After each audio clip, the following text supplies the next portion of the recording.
Hey everyone, thank you for tuning in to E-Comm Elevated. I'm your host Pete from Soapbox. We made this show for listeners like you who are looking to grow, build, and succeed in the e-commerce industry. However, this landscape is consistently changing, with new players, ideas, and business models being introduced daily, which honestly at times can just be a lot to manage. That's why we sit down with industry leaders to discuss their tips for success, reveal their secrets of the trade, and so much more, which you can use to elevate your business above the competition. Welcome, and I really hope you enjoy the show.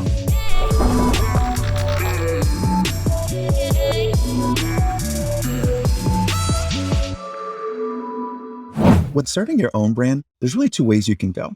Either modify an existing product or service, or create something new to fulfill current market need.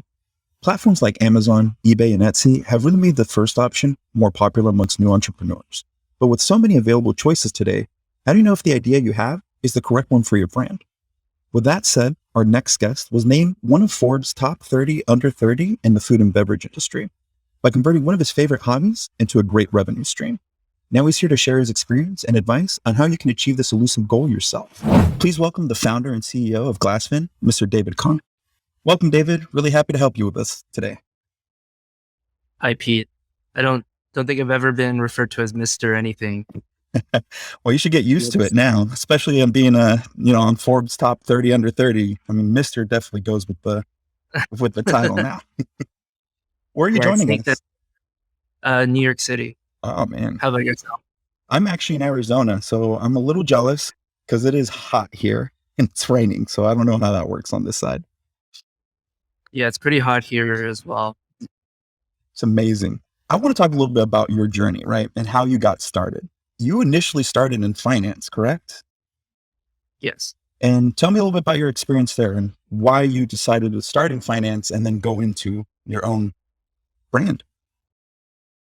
I used to work at a pretty large hedge fund in New York City, and it was just a story of us kind of blowing out, or me kind of blowing out of the hedge fund industry, and I just happened to have some business ideas at that time.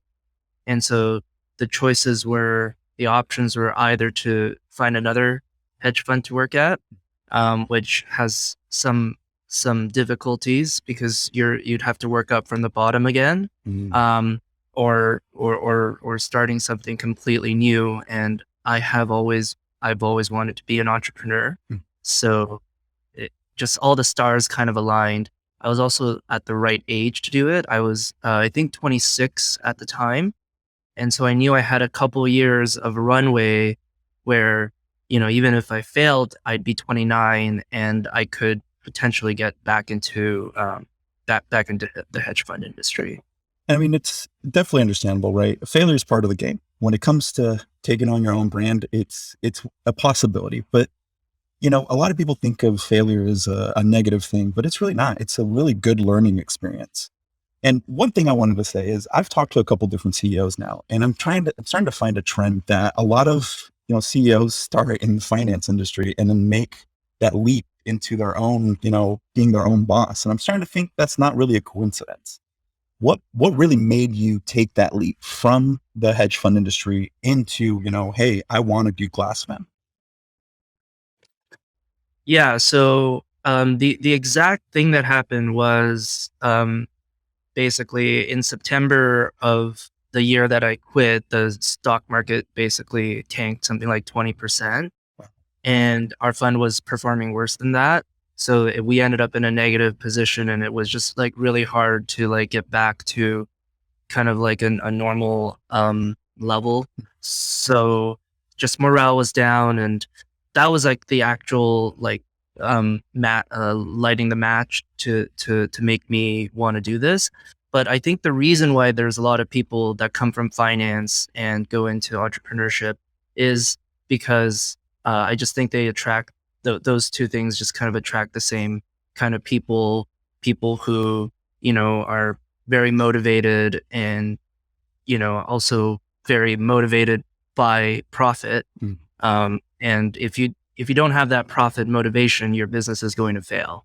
So I think between those two things, there just happened to be a lot of overlap between those two industries. Definitely. And I mean, being a business owner, it's nothing but hard work, right? I mean, that's the first couple of years, that's what you're going to be doing is really just work, work, work. And it couldn't have been easy when you started, especially back in 2019. Obviously, that's when COVID originally started. And a lot of different unique challenges were proposed at that time. What were some of the most unique ones that you faced and how did you overcome them? Yeah, so the most difficult thing about the start of a business is, um, and I think it was like I think McDonald's had this story where you just like you open the shop and then just like no one comes, right? Yeah. And that's kind of what we were experiencing in the first few months, and that was really scary because you'd already put some money into it and you've put like a year of your life into it, and you're just seeing very little sales and you're telling yourself that kind of makes sense because, why would someone buy your product? Like they need to find out about you and so on and so forth. Like one thing that was very discouraging is we had a writer who is fairly famous in the natural wine industry write about us really early on. And I thought, oh, this was going to be like our big break. And, we got one sale from it, Oh, which is wow. great. We got one sale. So like that's the first sale of many sales, but, made me question whether or not there was a demand for this product. It wasn't until our glass kind of got picked up in a forum called Wine Berserkers, Mhm. where that snowball kind of started. And that's what you really need is a couple people to tell a couple people and so on and so forth until it gets to a very big snowball. Mhm. Uh, so starting a business during COVID for us was fine just because, I mean, home goods actually I think did better during COVID. So overall, I think that wasn't the main challenge. It was the main challenge was simply kind of having a bit of patience and finding that forum, and that was just luck, really. Like I someone mentioned it to me, and I sent some samples to some people, and it just happened. I assumed that if it didn't go that way, it would have snowballed in some other way, but that was the way that we started. And you touched on it. Probably the most difficult challenge that every business faces when they're first starting is finding that initial customer, right? And I'm not gonna lie, when you initially told me how much you actually spend on marketing on a monthly basis, it really took me for a loop. Would you care to share how much you actually spend on your marketing budget? Yeah, I usually like to say that we definitely spend a little bit, but effectively it's zero. It rounds to 0% of our revenues effectively. And that's unheard of. I mean, most companies usually it's the largest expenditure that they see besides, manufacturing the goods themselves. How is that possible? How did you make that possible? Yes. So what the hardest thing about growing a direct to consumer business is having to kind of spend that money and effectively lose money to get your first customer. And the reason why we would actually love to spend more money on marketing, but it's just when you run Facebook ads and Google ads, we have not been able to get a positive return on the initial purchase. Mhm. And we're not really the type of company that's trying to invest in the first purchase and hoping that the customers come back. Our customers do come back and make a lot of return purchases, Mm. but we're just not like, at least at this stage of our company's life, we're not trying to invest in, just invest in growth. Mhm. So the way that we grow is mainly through word of mouth, and that's why we don't need to spend any money. It's also the most effective form. It's just most companies don't get as good of a word of mouth kind of NPS score, net promoter score happening, whereas Mm. we have a very high net promoter score. The other beautiful thing about wine glasses um, is that people drink typically socially, and so you buy some glasses. Typically, someone else is using them, Mm. and so there's just like a very simple way that our product gets communicated from customer to customer. Yeah, word of mouth is huge, right? I mean, it's a big difference from posting an ad on, like you said, Facebook and just having 1,000 people view it versus someone that's actually using your product and really, hey, I love this. This is why I love it. And it's a really good way to grow your base. What are some steps a business can take to make sure they effectively engage with their customer base? Because you have a lot of reoccurring purchases and referrals. Yeah. How do you manage that? We don't manage it. It's very hard to manage. Mhm. I mean, obviously we have an email list and we send emails whenever we're doing a promotion and so on and so forth, like any other that best practice uh business doing best practices would. Mhm. But it's much like you can only create that by having the right product. And obviously, first of all, like you have to create a product that has some recurring nature, Mhm.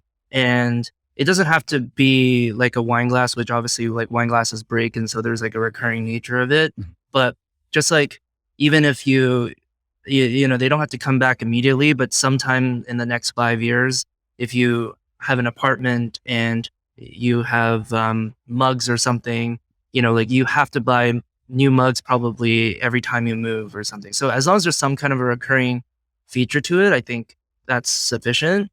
And then just having a product where, when someone comes over to your apartment and they see it, Mhm. it makes them want to have it. Yeah. When you have those qualities, you get recurring revenue. Yeah. And it makes a lot of sense. And learning how you treat your customers, it's not surprising that you've made such a large impact in the food and beverage industry in such a short time. How is that you continue to stay ahead of your competitors, in such a really cutthroat market? Food and beverage industry is not an easy industry to get into, and you definitely did that through the hardest times. Yeah, so there's a few things, but one thing that I would say about this industry is it is cutthroat and like there's a lot of competitors and whatnot, but most of our competitors are European companies and they go through distributors and retailers, and so there's this big chain and there's actually very little that the consumer can do to, if a wine glass breaks. I actually don't know what you would do when you buy a competitor product and your glass breaks. Whereas we're right here. If you email our email and say your glass broke, I will personally respond to that email. Wow. So it's a much better experience for the customer than what our competitors do. You asked how we stay ahead of our competitors. We like to think that we stay ahead of our competitors, but obviously that's not always the case. Mhm. But we just have a very huge um, wine and dine budget. So we go to all of our customers whenever we can. We go to people who are likely to become our customers whenever we can. And we just have a good time there. And we look at what glasses they're offering. Mhm. And, if they're better glasses than ours, we figure out how we can improve our glasses and offer that at a better price. And if it's worse than our glasses, we think about why they bought those glasses instead of our glasses. And we try to make changes to try to, displace the glasses that we think that we can compete against.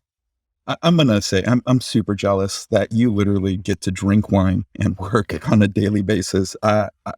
I know there's a lot of us that wish we could do the same, and that's definitely a dream, right? Turning a passion into really a good source of income.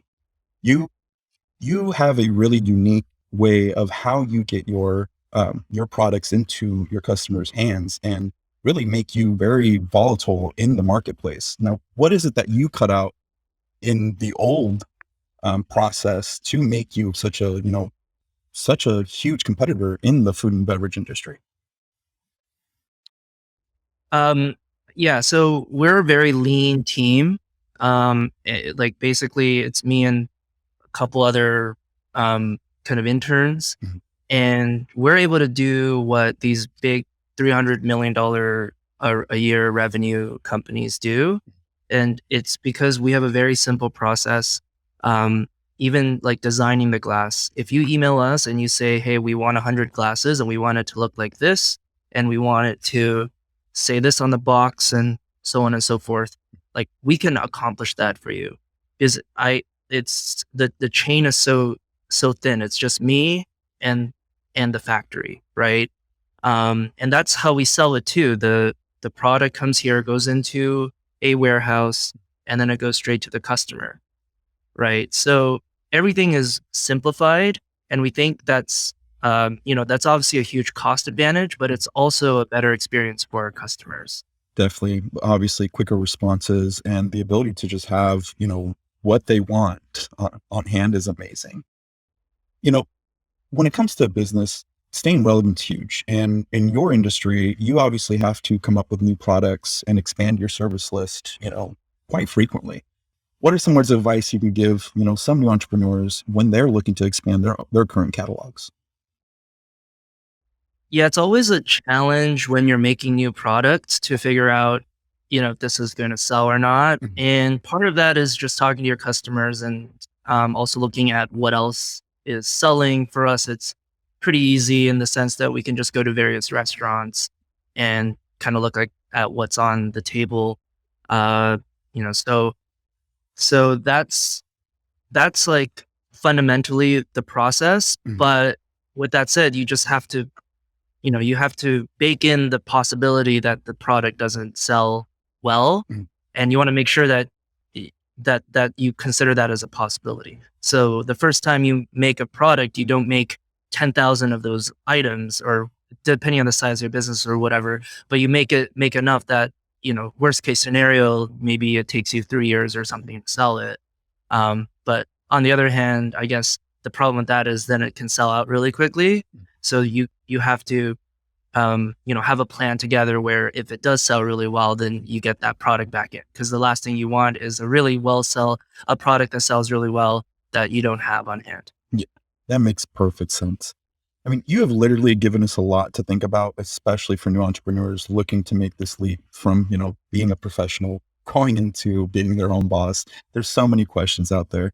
Is there, any advice that you can give someone, or any final words that is struggling to make that leap themselves? Yes. So someone that's struggling to make the leap, I think one thing that is important is you do have to make that leap. At least in my experience, I've I've heard of very few cases where people have been able to successfully start something while doing, their main job. And the reason is just because starting a business is very hard. Working at your current job is relatively easy and probably more lucrative, at least at the start. And so you're not going to want to face these difficult tasks when you're feeling safe and at your current job. You're just going to defer the difficult tasks, and you're going to talk yourself out of kind of doing it because you're like, oh, this is so hard. I'm just going to focus on my work because my ROI on my time at my job is probably higher. So you do have to make that leap. Obviously, I recommend that you make that leap when you're in the best position to do so. And that means having a runway, making sure that you can be happily unemployed for 3 or so years, and not have to feel like, because the last thing you want to do when you start a business is to also have that pressure of like, you know, can I pay rent? Can I afford my lifestyle and all that stuff? And that would just be very demoralizing, and I wouldn't recommend that to anyone. Um, so definitely think about that runway of maybe like 3 years to get somewhere, Mm. and then also think about what if you fail after those 3 years, and what kind of your definition of failure might be, and if you don't get to where you want to be in 3 years, what your next step is. Can you go back to the job that you came out of, or would you have enough runway or something to start a different business, and so on and so forth. These are all good things to think about before you pull the plug. Some really good things to think about. And, the last thing you want to have is additional stresses when you're already stressed out trying to create your own business. I mean, that was phenomenal advice. Thank you again, David, for being with us today. I really appreciate taking the time. You have a great rest of your day. And, if people want to reach out to you, where can they find you? My email is david@glassvin, GLAS.VIN, or you can just search up Glassvin and my contact will probably appear there. Perfect. Well, thank you so much. And you have a great day. You too. Bye.